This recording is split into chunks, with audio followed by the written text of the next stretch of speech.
បាទខ្ញុំបាទសូមគោរពសួស្តីបងប្អូននៅក្នុងបណ្ដាញសង្គម Facebook ព្រមទាំងបណ្ដាញក្នុងសង្គម YouTube ទាំងអស់ណាបងប្អូនដែលខ្ញុំថ្ងៃនេះខ្ញុំចង់បង្ហាញអំពីឋានៈរុក្ខជាតិថ្នាំមួយយ៉ាងដែលយើងស្រុកស្រែចំការឬដែលតំបន់ណាដែលមានទឹកគឺរកឃើញងាយបាទងាយវិធីងាយដែលអាចសង្គ្រោះដែលជំងឺឬអាចព្យាបាលជំងឺមួយយ៉ាងដោយងាយបាទជាដោយងាយដែលវិធីប្រើគឺមានវាខែហ្នឹងវាឲ្យចង់ពិបាករកទៀតបងប្អូនខែហ្នឹងវាខែប្រាំងវាងាប់ដើមអស់ហើយបើសិនបងប្អូនអាចរកបានបងប្អូនអាចយក3ដើមឬក៏7ដើមក៏បានរួចបងប្អូនលាយជាមួយដេញអំបិលដុំ7គ្រាប់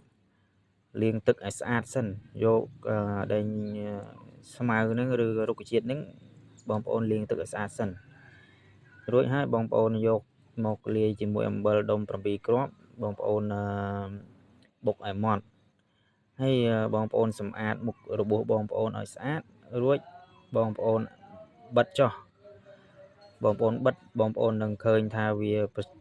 បញ្ចេញប្រសិទ្ធភាពនៅលើមុខរបួសយើងគឺវាត្រជាក់ស្រេបវាត្រជាក់នេះថ្នាំប្រភេទ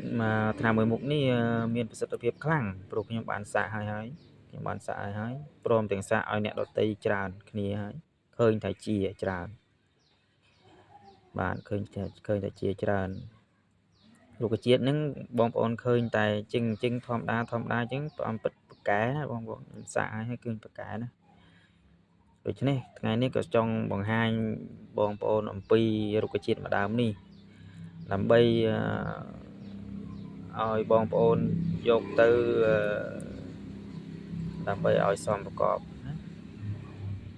បាទរុក្ខជាតិនេះមានឈ្មោះថាដើមស្ពៃទឹកបាទបងប្អូនឃើញបងប្អូនមើលអដេញស្លឹកវាពីខាងក្រៅពីលើវាខៀវវាស្នុកមើលទេបាទហ្នឹងវាចាស់ហើយណាបងប្អូនវាចាស់ហើយបងប្អូនវាដើមវាចាស់ហើយបើសិនយើងដកបានណាខ្ចីក៏បានហើយពីក្រោមវាស្លឹកស្វាយនេះបងប្អូនពីក្រោមវាស្វាយហើយផ្កាវាក៏ដូចគ្នាផ្កាវាក៏ស្វាយដូចគ្នាប៉ុន្តែពេលវានៅទូចនៅខ្ចីអត់មានផ្កាទេនៅទូចខ្ចីស្លឹកវាស្វាយចឹងពីក្រោមដល់ពីលើខៀវចឹងបងប្អូនមើលច្បាស់បើច្បាស់តិចច្រឡំព្រោះមានរុក្ខជាតិមួយយ៉ាងវាស្តៀងដើមនឹងដែរបងប្អូនមើលច្បាស់ពិនិត្យឲ្យច្បាស់